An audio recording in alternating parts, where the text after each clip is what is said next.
प्रिय भक्तजनों, मेरा नाम डॉक्टर एसपी सिंह है। मैं एमडी डर्मेटोलॉजिस्ट हूँ और प्रैक्टिसिंग डर्मेटोलॉजिस्ट हूँ। पीलीभीत बाईपास रोड बरेली पर रहता हूँ। तो मैं जो कबीर साहब हैं संत शिरोमणि, उनका ग्रंथ है बीजक, जो सबसे प्रामाणिक ग्रंथ समझा जाता है। उसमें मैं आज रामायणी 5 का अर्थ आप लोगों को बता रहा हूँ। मेरे बताने का उद्देश्य यह है कि जो जितने सारे ये ग्रंथ हैं बीजक, और जिसमें जो भाषा टीका किया गया है, तो जो टीकाकार होते हैं उन्होंने अपने मत को थोप रखा है। इसलिए मुझे आवश्यकता हुई कि जो इसका वास्तविक अर्थ है वो बताया जाए। बाकी लोग कबीर बीजक किताब मंगवा के भी पढ़ते हैं, उसको समझने की कोशिश करते हैं, लेकिन उनको कहीं भी समय मिलावट मिलती है। उन्होंने अपने जो वास्तविक अर्थ है उसको ना करके अपना मत मिला दिया है। ऐसी मैंने कोई भी कबीर बीजक भाषा टीका सहित जितने भी देखे हैं, सब में कुछ ना कुछ अपने मत उन्होंने थोप रखे हैं। तो मेरा मेन उद्देश्य है कि जो मूल ग्रंथ हैं उनकी मूल ग्रंथ को मूल रूप से प्रस्तुत किया जाए। तो इसी चीज़ को ध्यान में रखते हुए मैं रामायणी आज 5 का अर्थ बताने का प्रयास करता हूँ। तो इसको पढ़ते हैं। तो इसमें लिखा है, कह लो कहो युगन की बाता, भूले ब्रह्म न चीन्ही बाटा। कहाँ लो कहूँ युगन की बाता, भूले ब्रह्म न चीन्हे बाटा। यानी मैं कबीर साहब कहते हैं कि बहुत सारे युग बीत चुके हैं और जो इन्होंने आगे लिखा है तो ये सब चीज़ें बहुत सारी युगों से होती हुई आ रही हैं। तो युग की बात कहाँ तक कहूँ। आगे लिखा है, भूले ब्रह्म न चीन्हे बाटा। यानी जो इंसान है वो ब्रह्म को भूल चुका है। न चीन्ही बाटा, बाटा माने होता है रास्ता, इसीलिए उनको कोई रास्ता नहीं मिला है। यानी ब्रह्म को भूल चुके हैं, जो उसका सही रूप है वो उनको पता नहीं है। ब्रह्म तो सब कर रहे हैं, लेकिन उसका वास्तविक रूप कहाँ है, वो कहाँ है, कैसे मिलेगा, ये लोग नहीं समझते। उनके मिलने का रास्ता क्या है ये नहीं समझते, इसीलिए उनको कोई आज तक रास्ता नहीं मिला है। किसी ने कोई रास्ता नहीं चीना है। जीने का मतलब नहीं जाना है। आगे लिखा है, हर हर ब्रह्मा के मन भाई, बीबी अक्षर ले युक्त बनाई। हरि विष्णु भगवान, शिव भगवान और ब्रह्मा जी, इनने सोचा, ये इनके मन को भाया, ये इनका ये विचार बना। क्या विचार बना? बीबी अक्षर ले युक्त बनाई। बीबी माने 2 अक्षर। तो शास्त्रों को पढ़ने से पता चलता है 2 अक्षरों का मतलब है ओम सोहम। ये निरंकार या मकार। तो 2 अक्षरों का जाप किया जाए, जाप करने की युक्ति बनाई ब्रह्मा, शिव और विष्णु ने। और बीबी अक्षर का कीन बनाना, यानी उन्होंने इन 2 अक्षरों को निर्धारित किया कि इनका जाप किया जाए। और किसी ने क्या सोचा कि अनहद शब्द ज्योति पर माना। अनहद माने जो जब कोई साधक ध्यान की अवस्था में आता है तो उसको कुछ आवाज़ें सुनाई देती हैं। तो इस अनहद शब्द को ही किसी ने परमात्मा मान लिया, किसी ने ब्रह्म मान लिया। तभी उन्होंने पहली लाइन में लिखा कि भूले ब्रह्म, यानी जो परमात्मा का सही स्वरूप है उसको भूल चुके हैं। ये पहले ही लिखा हुआ है पहली लाइन में। तो अनहद शब्द ज्योति पर माना, अनहद शब्द ज्योति पर माना। क्या? अनहद शब्द ज्योति पर माना। तो किसी ने जो शब्द सुनाई देता है, अनहद तो धुन सुनाई देती है, उसको परमाना मान लिया। किसी को जो प्रकाश ज्योति दिखाई देती है, उसको ज्योति के जो दर्शन होते हैं उसको ब्रह्म मान लिया है। अक्षर पढ़ गुण रहा चलाई, यानी ये जो इस प्रकार के शब्दों को पढ़कर, गुनकर, समझकर उन्होंने अपने धर्म बनाए हैं। सनक सनंदन के मन भाई, सनक सनंदन सनातन, ये जो ब्रह्मा जी के पुत्र कहे जाते हैं, इनके मन भाई, इन्होंने भी इसी को सत्य माना है कि ये 2 अक्षर का जाप करने से ब्रह्म मिलेंगे। वेद कितेब कीन विस्तारा, वेद माने जो वेद होते हैं, कतेब माने जो मुस्लिम धर्म की जो पुस्तकें होती हैं जैसे कुरान शरीफ वगैरह आदि है, तो इन सब नाना प्रकार के ग्रंथों का विस्तार हुआ। इन्हीं सब भ्रम की वजह से नाना प्रकार के ग्रंथों का विस्तार किया गया, उपनिषद बने, पुराण बने, इनका विस्तार हुआ। फैल गैल मन अगम अपारा, फैल माने फैला, गैल ये निरर्थक शब्द है, एक गहरी गहरी भाषा का शब्द है। मन अगम अपारा, तो जिसके मन में जो आया, जो जिसे सही लगा, उसको मानकर ये मन जो है वो अगम अपार हो गया, यानी निरंकुश हो गया। इसका कोई भी इस पर कंट्रोल नहीं रहा। जितना जिसने जो चाहा वो धर्म चलाया और जिसने जो चाहा वो ग्रंथ लिखा। फिर आगे लिखा है, अब इन सब के लिखने का मतलब क्या है कि इन ग्रंथों में परमात्मा का भेद नहीं है। चहुयुग भक्तन बांधल वाठी, चहुयुग भक्तन बांगल माठी, समझ ना परल मोटरी फाटी। चहुयुग माने चारों युगों में, भक्तन माने भक्त लोगों में।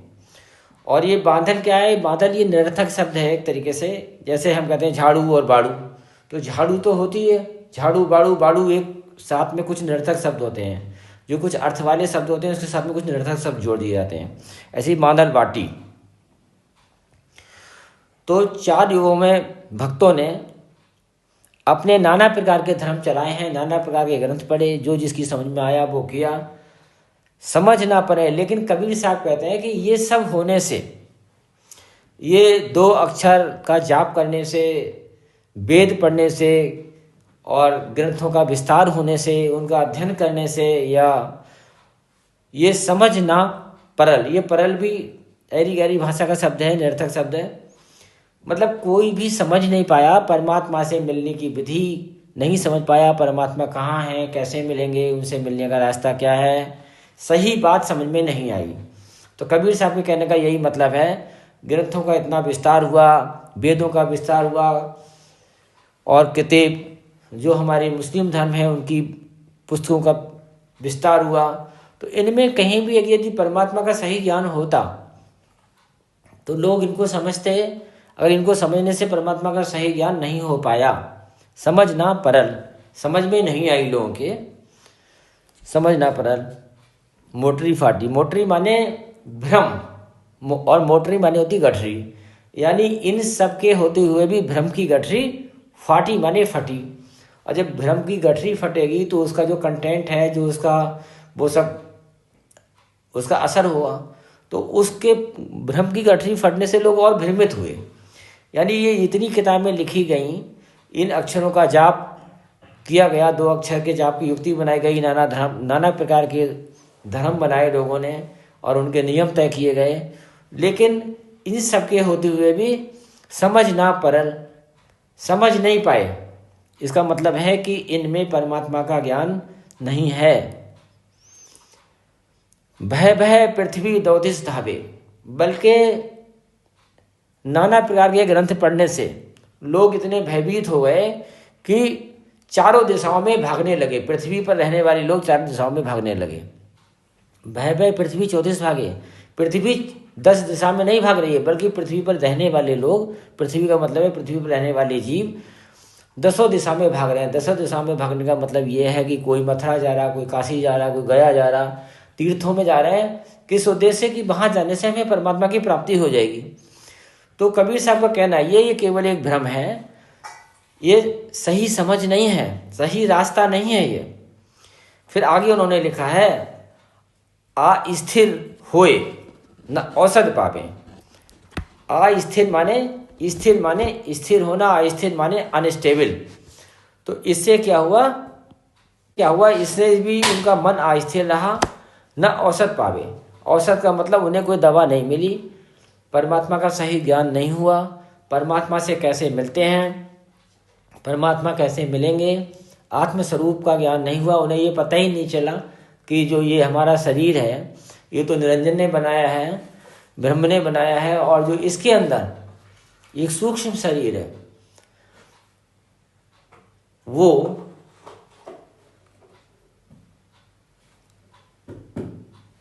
और सूक्ष्म शरीर के अंदर एक आत्मा है।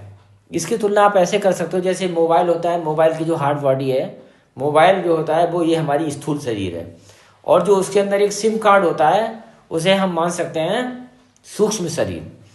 और जो नेटवर्क होता है उसमें अंदर जो सर्विस प्रोवाइडर होता है वो है आत्मा। तो जो सर्विस प्रोवाइडर है वो परमात्मा है, जो सिम को चलाता है यानी हमारे सूक्ष्म शरीर को चलाता है। और ये जो हमारी बॉडी है ये स्थूल शरीर है, इसकी तुलना हम मोबाइल से कर सकते हैं। तो यदि हमारा नेटवर्क ऑफ हो गया, यानी यदि अब हमारी आत्मा निकल गई, हमारा सूक्ष्म शरीर निकल जाए, तो ये बॉडी स्थूल शरीर किसी काम का नहीं रहता। ये जो हमारा ये स्थूल शरीर और आत्मा मिलकर ये जीवात्मा कहलाती है। तो यही शरीर परिवर्तन करती है, एक शरीर से दूसरे शरीर में जाती है। तो कुल मिला के ये कह सकते हैं कि जो हमारा स्वरूप है, जो हमारी आत्मा का स्वरूप है, वही परमात्मा का स्वरूप है।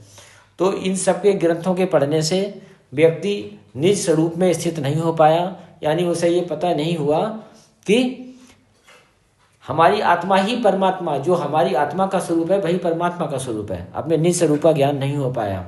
उनके कहने का ये तात्पर्य है। अस्थिर होए ना औसत पावे। और पहले हम अपना आत्मा, यानी हम पहले आत्मा का अपना स्वरूप समझें, तो आत्मा का स्वरूप समझने के बाद फिर हमें परमात्मा का स्वरूप पता चलेगा।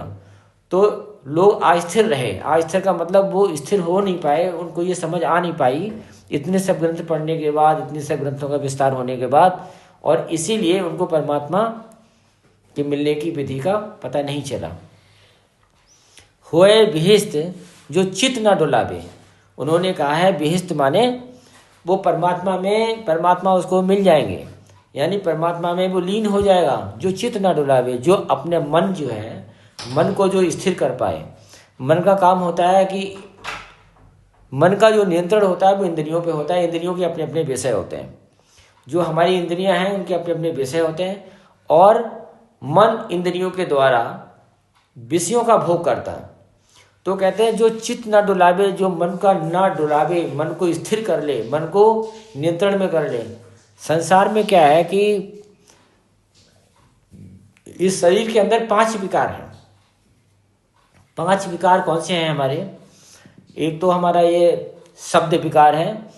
शब्द विकार है कि हर आदमी अच्छे शब्द सुनना चाहता है, मान बढ़ाई चाहता है। दूसरा हमारा रूप विकार है। रूप यानी अच्छा अच्छा सीन देखना चाहता है, घर अच्छा होना चाहिए, हर चीज़ सामने उसकी अच्छी आनी चाहिए। तो शब्द है, रूप है, रस है। रस माने जिह्वा का स्वाद, जीभ का स्वाद, अच्छी अच्छी चीज़ें खाना चाहता है, अच्छी अच्छी चीज़ों का स्वाद लेना चाहता है। तो रूप, रस, शब्द और स्पर्श।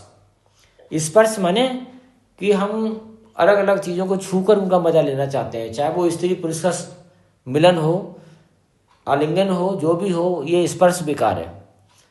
तो कितने विकार हुए? शब्द, रूप, रस और स्पर्श और गंध विकार। अच्छा अच्छा वो सूंघना चाहता है। तो संसार में ये जो संसारिक सुख होते हैं, ये 5 प्रकार के सुख होते हैं संसार में। तो ये 5 प्रकार के सुख भोगना चाहता है मन।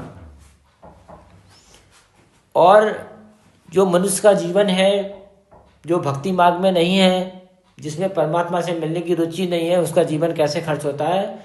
इन जो 5 विकार, जो 5 प्रकार के भोग होते हैं संसार में, तो 5 प्रकार के भोगों में लगा रहता है। मेरा मकान अच्छा होना चाहिए, क्योंकि कौन सा विकार है? मकान अच्छा होना चाहिए। ये रूप विकार है। रूप। मुझे अच्छा खाने को मिलना चाहिए, ये रस विकार है। तो इन सब भोगों में, इसी को माया कहते हैं, इन सब भोगों में उसका जीवन चला जाता है, और इसी को कहते हैं चित्त का डोलना। तो कबीर साहब कहते हैं कि जो होए विहिस्त, परमात्मा में मिल जाएगा, उसको परमात्मा मिल जाएंगे, एक हो जाएगा वो। जो चित्त ना डुलावे, जो अपने मन को स्थिर कर ले, इन सांसारिक भोगों से अलग कर ले। खसमय छाण आगे लिखा है खसमे छाण दो जग को धावे। खसमे छाण दो जग को धावे। खसमे माने होता है परमपिता परमात्मा। और एक परमपिता परमात्मा को छोड़ के वो इस माया मोह में फंसकर कहाँ जाता है? दोजख माने नरक की तरफ दौड़ लगा रहा है आदमी। परमपिता परमात्मा के ज्ञान को ना समझ के या उन साधनों को ना करके जिससे परमपिता परमात्मा की प्राप्ति होती है, कहाँ उसका मन जा रहा है? दोजख को धावे। दोजख माने नरक की तरफ जाता है। तो कहते हैं होए विरस्त जो चित न डुलावे, खसमे छाण दोजख को धावे। वही जो अपने चित्त पे मन पे नियंत्रण रखेगा, माया मोह से अलग रहेगा, वो परमात्मा को प्राप्त होगा। लेकिन कर क्या रहा है आदमी? खसमे छाण, अपने उस जो खसम है यानी जो परमपिता परमात्मा है उनको छोड़ के नरक की तरफ जा रहा है। कहते हैं पूरब दिशा हंसगत हुई। पूरब दिशा हंसगत हुई, यानी पूरब की दिशा में हंस की गति होती है। हंस माने जो विवेकी पुरुष होता है वो पूरब दिशा में जाता है। पूरब दिशा में का मतलब है पूरब दिशा में सूर्य होता है और सूर्य का प्रकाश होता है। सूर्य के प्रकाश होने का मतलब है ज्ञान मार्ग। तो जो विवेकी हंस होते हैं, बहुत कम विवेकी हंस होते हैं संसार में, तो जो विवेकी हंस होते हैं वो पूरब दिशा की ओर जाते हैं, यानी ज्ञान मार्ग की ओर जाते हैं। विचार करते हैं कि क्या सही है क्या गलत है, मुझे क्या करना चाहिए क्या नहीं करना चाहिए, उसे हम विवेकी कहते हैं। सत्य क्या है असत्य क्या है, जो नीर और क्षीर का जो विवेक करने की जिसमें क्षमता होती है उसको हम कहते हैं विवेकी हंस। तो वो हमेशा ज्ञान मार्ग पे जाएगा, यानी उस मार्ग को फॉलो करेगा जिस मार्ग से उसको परमपिता परमात्मा मिलेंगे। गत हुई समीप संध बूझे कोई। वो कहते हैं यदि जो ये बातें बताई गई हैं ऊपर, यदि ये फॉलो करे यानी जो चित्त को ना डोलावे, उसके पास संधि बहुत समीप है। संधि माने परमात्मा से मिलन। परमात्मा से मिलन बहुत समीप है, बहुत पास है, बहुत दूर नहीं है ये। बूझे कोई, यदि वास्तव में कोई इस ज्ञान को सही से समझे, परमात्मा से मिलने के ज्ञान को सही से समझे, कोई अपने मन पे नियंत्रण कर पाए, इस माया मोह और संसारी भोगों से अपने आप को अलग रख पाए और परमात्मा का जो मिलने का मार्ग है, जो ज्ञान मार्ग है, उस पर चल पाए, तो समीप संधि है, यानी परमात्मा से मिलन की जो संधि है वो बहुत पास है। भक्ता भक्ति कीन सिंगारा, बूढ़ गैल सब माजल धारा। कहते हैं भक्त लोग क्या करते हैं? विभिन्न प्रकार के श्रृंगार करते हैं, अपनी अपनी मर्यादाएं बनाते हैं, अपने अपने ग्रंथ पढ़ते हैं और ग्रंथों के अनुसार चलने की कोशिश करते हैं। लेकिन बूढ़ गैल सब माजल धारा, सब लोग इस मोह सागर की धारा में डूब जाते हैं, लग 84 में चले जाते हैं। यदि इन भक्तों का श्रृंगार, इनकी वेशभूषा, इससे यदि परमात्मा मिलते होते तो ये डूबते नहीं। तो कबीर साहब कभी ये नहीं लिखते कि बूढ़ गैल सब माजल धारा। गैल तो एक गहरी गहरी भाषा का शब्द है, इसका कोई खास मतलब नहीं है। बूढ़ गैल सब माजल धारा, सब धारा में डूब गए, मोह सागर है ये, उसकी धारा में डूब गए। यानी किसी को भी परमात्मा के मिलने का सही मार्ग नहीं मिला।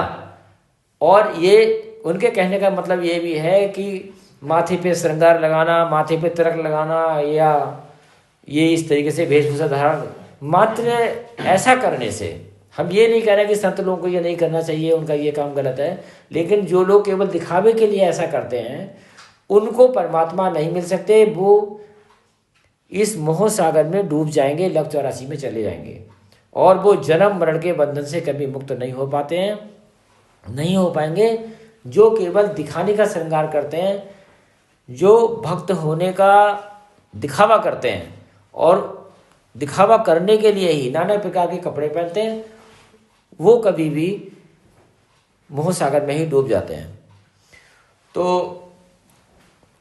इससे ये स्पष्ट है कि जो अब मैं कुछ अपने विचार जो मैंने सीखा वो बताना चाहूँगा। बाकी मैंने जो इसका अर्थ है वो बताया। तो और दोबारा से थोड़ी इसकी समीक्षा करते हैं कि जो ओहम सोहम है, अगर ओहम सोहम शब्द का साफ ठीक होता तो कभी परमेश्वर ये कभी नहीं लिखते कि समझना परल मोटरी फाटी। अगर ये जाप, इस जाप से परमात्मा मिलते तो वो इस बात को नहीं लिखते। इसका मतलब ये है कि ओम सोम का जाप जो है वो प्रभावी नहीं है परमात्मा प्राप्ति के लिए। लिख तो इससे ये निष्कर्ष निकलता है। और जो ये नाना प्रकार के वेद और किताब कीन विस्तारा, जो नाना प्रकार के ग्रंथ बने हैं, कुरान शरीफ जी है या वेद बने हैं, यदि इनमें परमात्मा की प्राप्ति का मार्ग होता, यदि लोग इसको समझ के उनको उन समझने के बाद उस मार्ग पर चलने के बाद यदि परमात्मा मिलते होते तो कभी साहब ये कभी नहीं लिखते। फैल गैल मन अगम अपारा, समझ ना परल मोटारी फाटी, कभी नहीं लिखते। अस्थिर होए ना औसत पावे, यानी कि तभी भी लोग तो वो ये लिखते कि लोग स्थिर हो गए, उनको औसत मिल गई, वो ये लिखते। और वो ये भी लिखते कि भाई इन ग्रंथों के विस्तार होने से, इनको समझ के इनको लोगों ने समझा तो क्या हुआ कि वो समझ गए। तो लेकिन उन्होंने लिखा है समझना परल, वो समझ ही नहीं पाए। यानी कि इन ग्रंथों के पढ़ने से या इनके बताए हुए रास्ते पर चलने से परमात्मा की प्राप्ति नहीं होती है। उन्होंने केवल एक फार्मूला लिखा है, होए विश्व जो चित्त न डोलावे, जो अपने मन पर नियंत्रण करेगा वही, जो संसारिक मोह माया से अपने आप को बचा के रखेगा, वही परमात्मा को प्राप्त कर सकता है। इसी के बाद आप सभी पुण्यात्मा को बहुत बहुत धन्यवाद।